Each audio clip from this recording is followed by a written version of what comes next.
truth really can be a heavy burden to bear, ladies and gentlemen, it really can.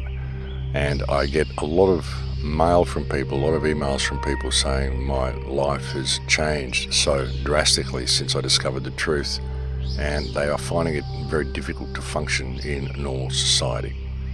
This is quite understandable, folks. As Jiddu Krishnamurti once said, it's no measure of health to be well adjusted to a profoundly sick society. A lot of people ask me what they can do, and it's very difficult to give advice to people in this regard. I mean, it can get frustrating walking around in a world of zombies who simply can't see how they are being farmed. But that is the world we live in, like enlightenment is a destructive process. I've said this many times. It's a breaking down of everything you believe to be true. It's a very, very uncomfortable realization.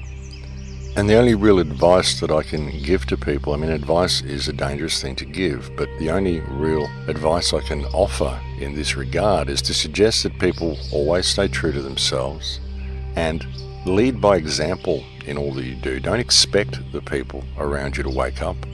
Just show what a bright light you can be because you are awake.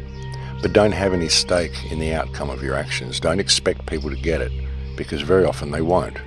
But if you lead by example in your life and you become a shining light in your community, this will affect others in a positive way. The problem is that people have been trained to distrust everybody.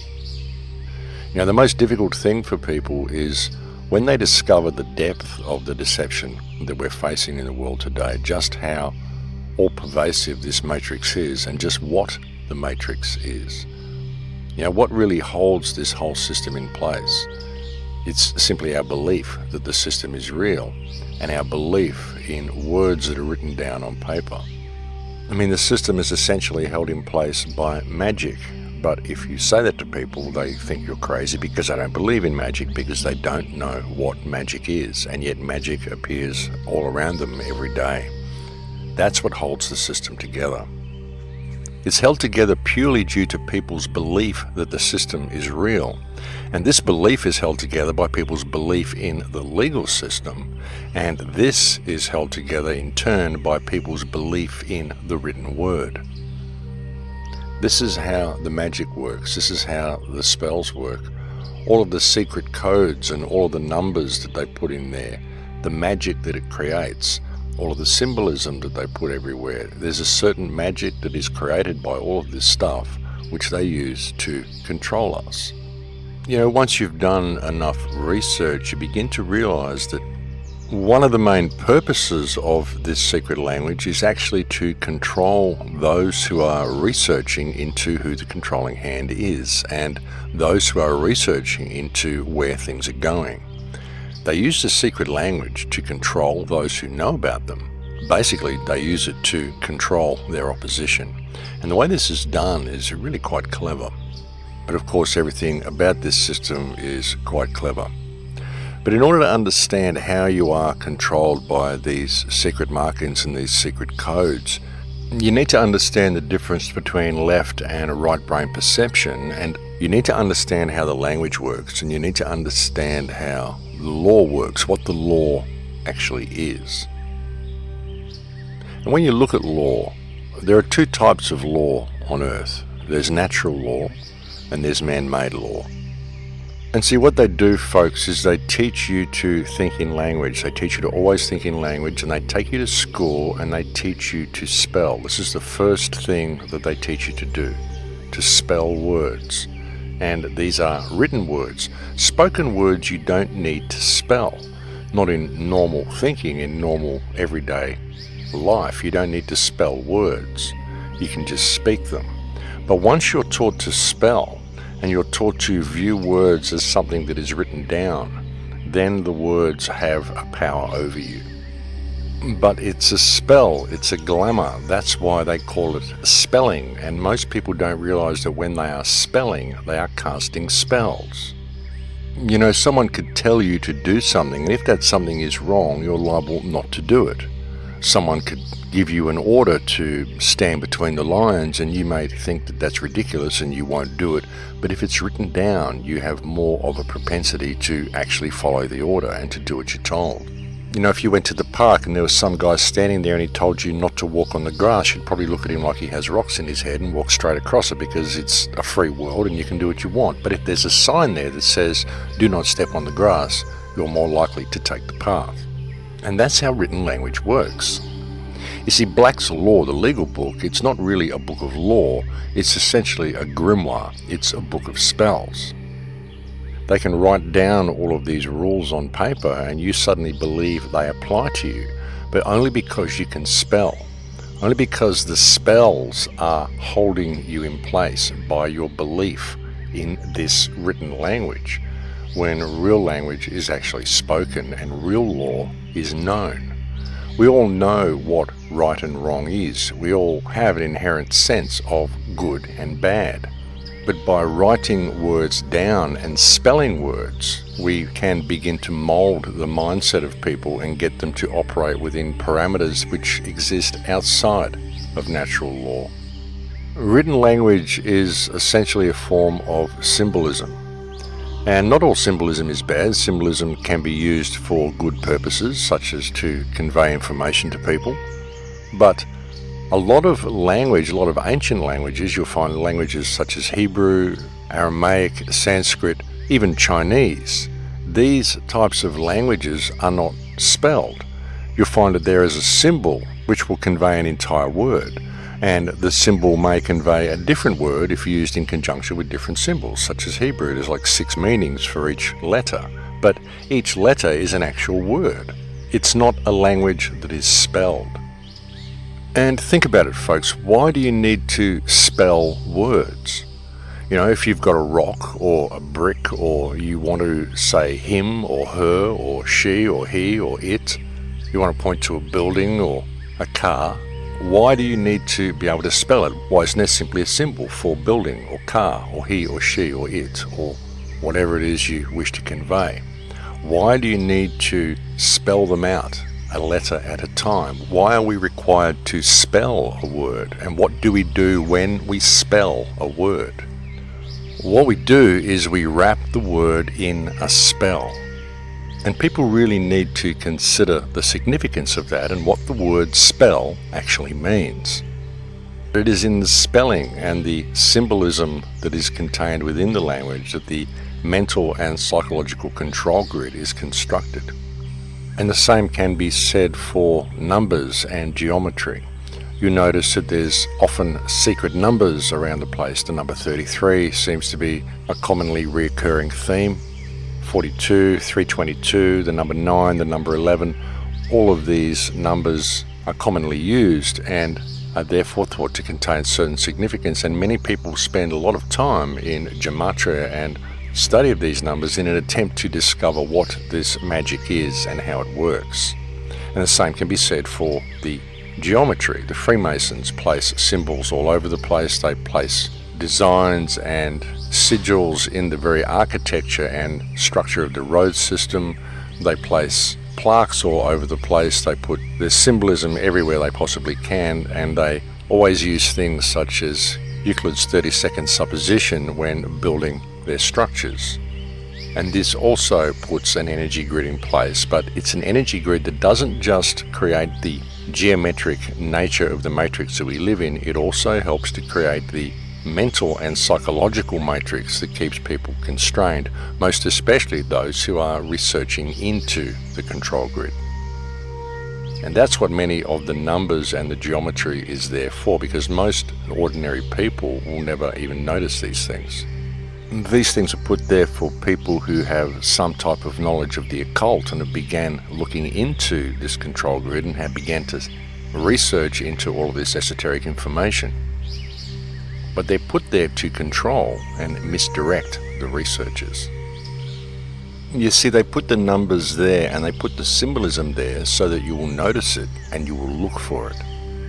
You see, you wouldn't be constrained by this system. You wouldn't be operating outside natural law. You would be doing the right thing in all that you do, if it were not for the fact that you've been taught to believe in the power of the written word.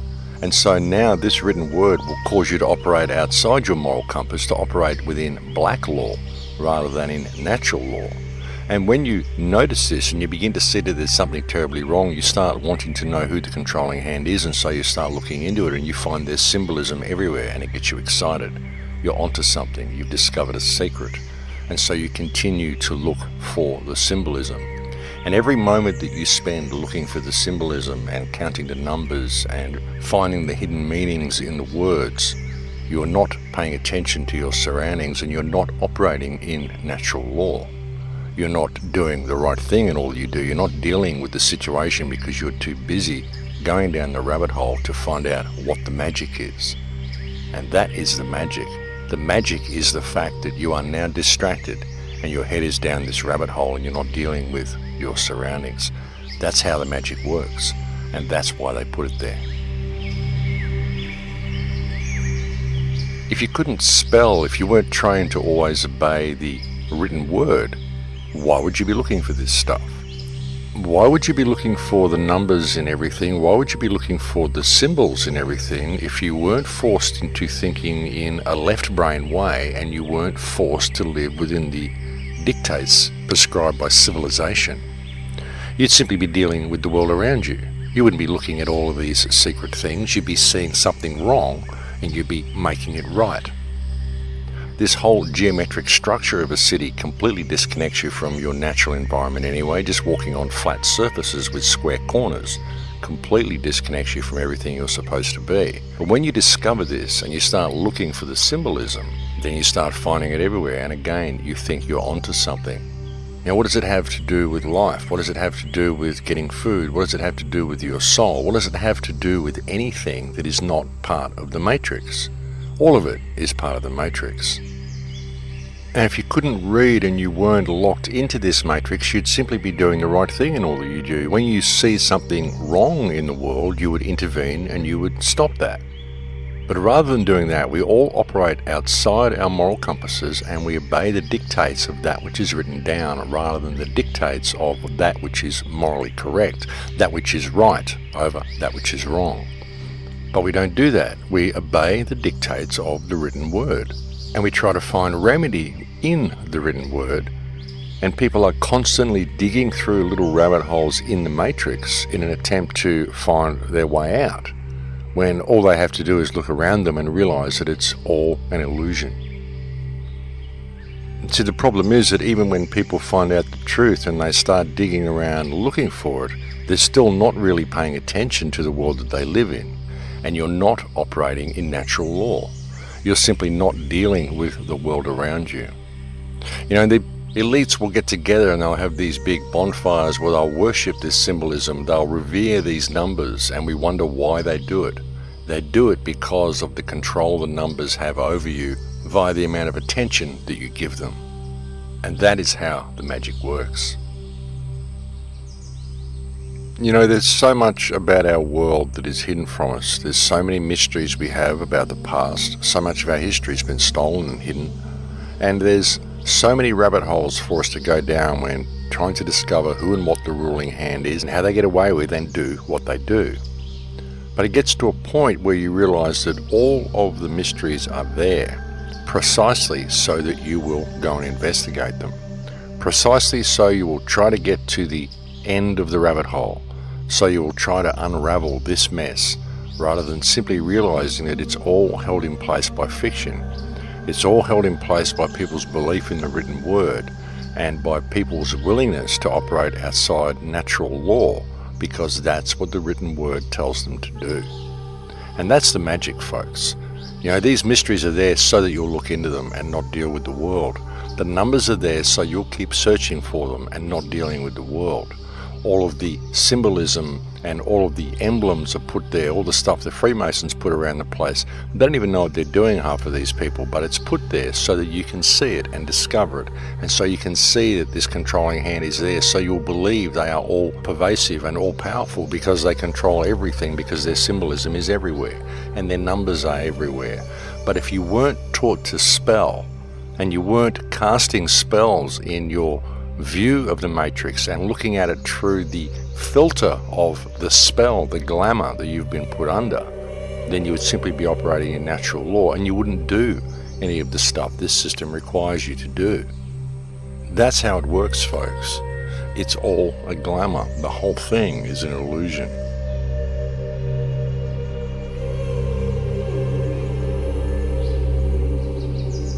What really is real here is people, and we are held in place and we are locked into this system by what, for all intents and purposes, is magic, because there is no reason for the human race to be doing what it's doing.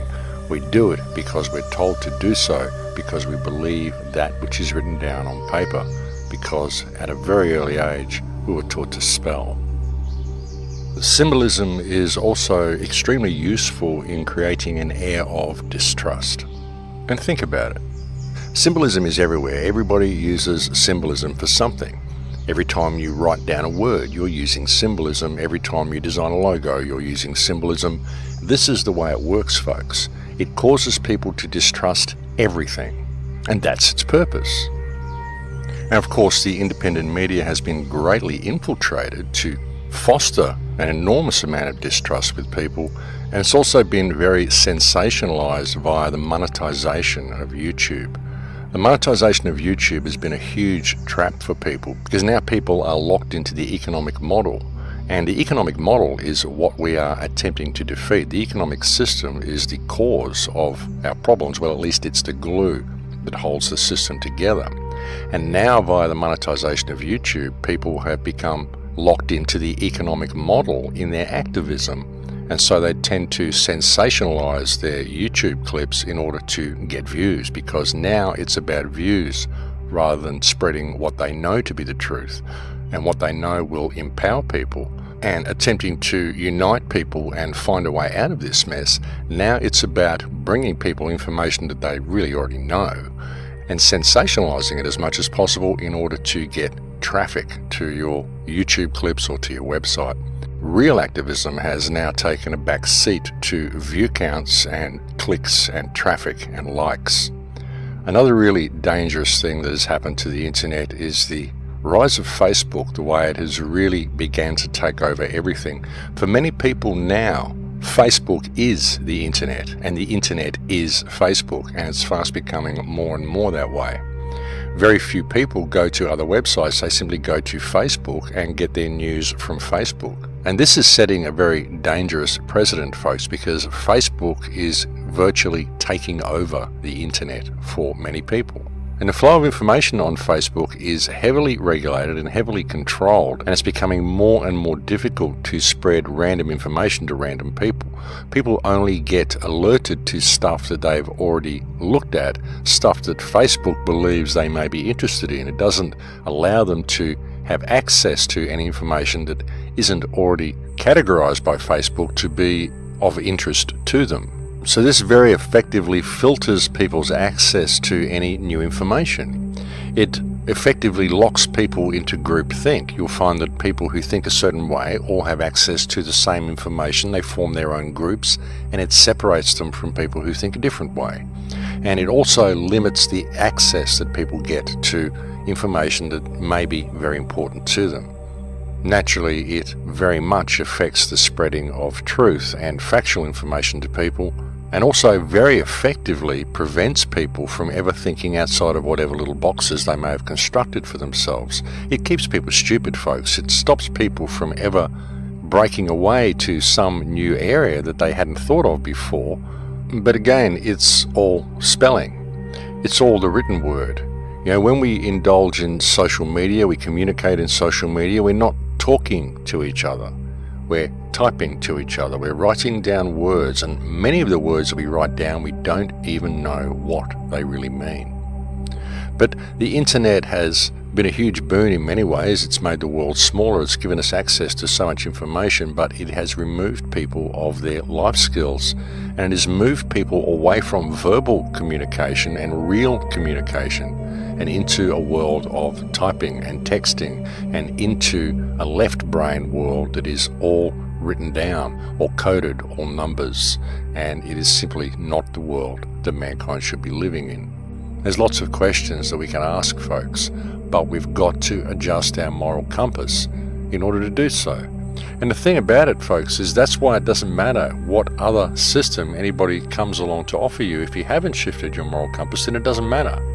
You're just going to end up back in the state that you are now.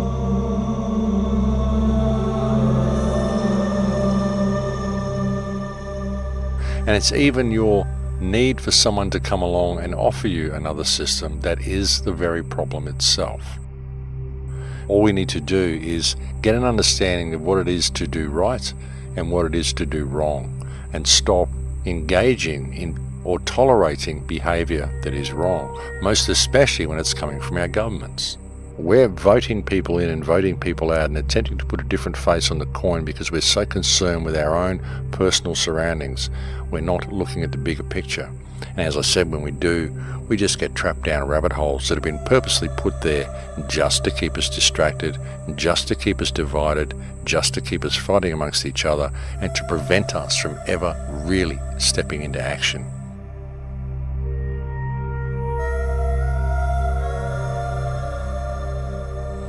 But it's time we did, folks. The world is waking up, and we need to seize this opportunity and move in the right direction, because now we actually have a chance to do it. Please take very good care until then, my friends. In Lakesh.